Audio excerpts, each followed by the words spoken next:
Alright, this video is going to demonstrate how to mix and apply skin tones using oil paint.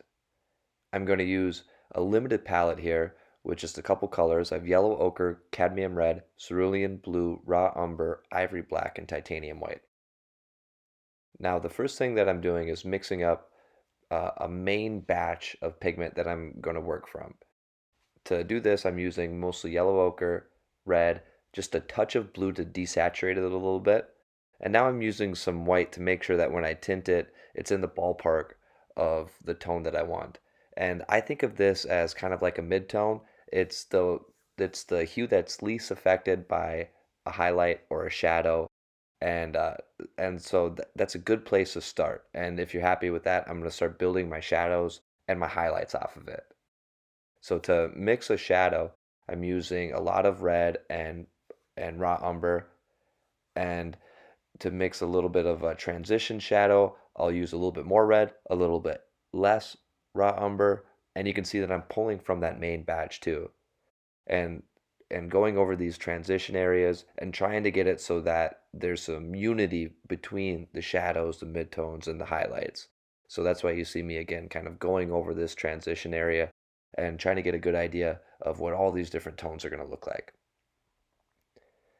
Now, as I'm mixing up some of the highlight colors, I'm going to use a little bit more yellow ochre to lighten that up. I want to make sure that I am tinting my white with something and staying away from just a pure white highlight, and that will help you get a little bit more believable highlight, especially with skin tones.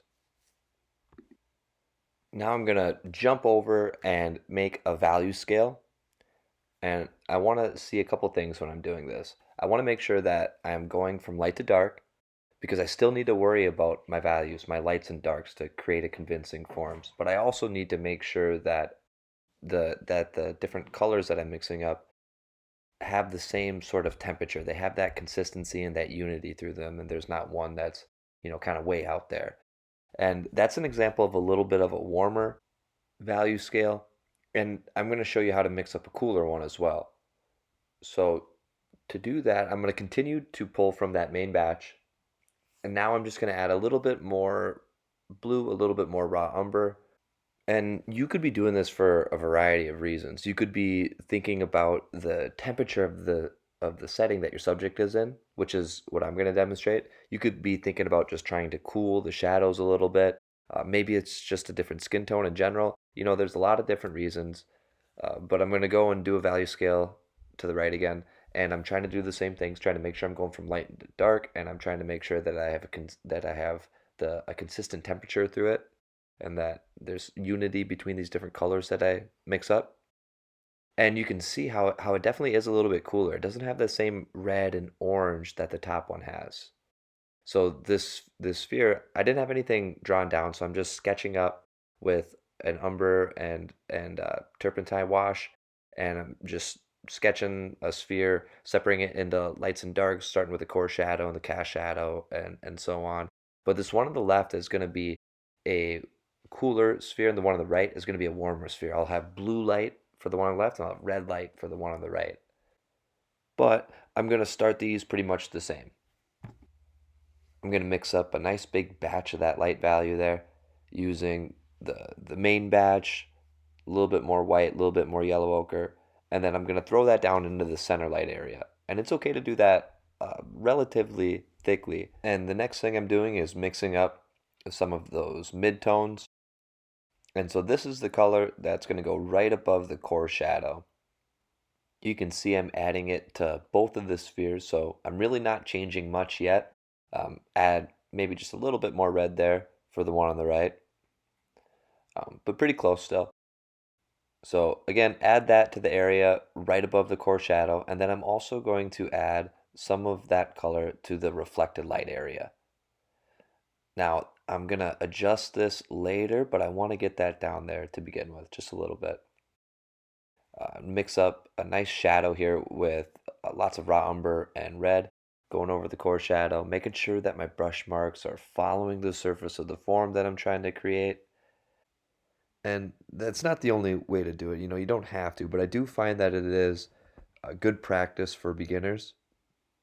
But uh, Anyways, we're going to start talking about reflected light now. So look at those reflected light areas. The one on the left, I used a little bit more blue in the reflected light area. The one on the right, I used a little bit more red. And this is key because the reflected light area is a mirror to the surroundings. So whatever sort of light it's in, whatever surface it's on, that's going to be what is bounced up at the bottom of the object. And that's where you'll have a lot of opportunity to unify your subject and its surrounding. And the surrounding light for this sphere is going to be blue. And so I'm adding in some of that background right now. I'm using that as an opportunity to touch up some of my wonky edges too, which is not a bad idea. And then kind of giving it a ground to sit on. And then I'll pull in some of that blue, some of the blue that I just used, and pull that into the reflected light area. And that's exactly what I was talking about when I was saying that you can unify the subject and the background. So I pull in some of that blue into the reflected light.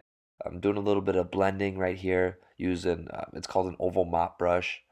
It's just a fluffy brush, kind of like a makeup brush. I want to be careful with it. You want to make sure that you don't muddy up your colors. It is a fine balance. I just want to make sure that I don't overdo it.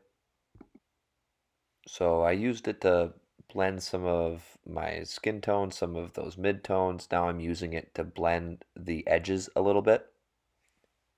And I am okay with the edges in my shadow areas to be a little bit more blended.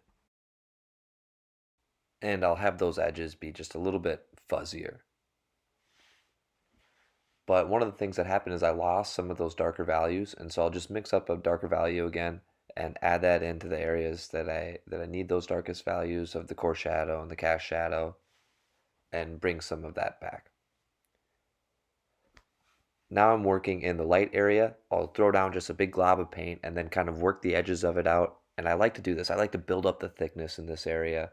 And then if I can leave a little bit of texture, I think that adds a really nice effect. All right, going to this one on the right, you can see I'm starting to bring in some of that red into the reflected light area. Putting that into the shadow as well.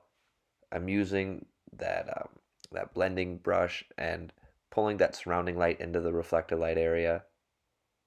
Now look at this brush mark right here. This is a really important idea. So the edge of the form that's in the highlight is more well defined. It has a crisper edge. And then the edges in the shadow, where I was just pulling in the reflected light, those are a little bit more fuzzy. Those are a little bit more blended because those are receding away, and then that hard edge in the light helps bring the light plane forward. And that's the other reason why I'm building up paint in the light plane as well, is to help pull that forward. So there you go. There's a little bit of an overview, blending some skin tones from a limited palette, and a little bit of an introduction to applying those to some simple forms.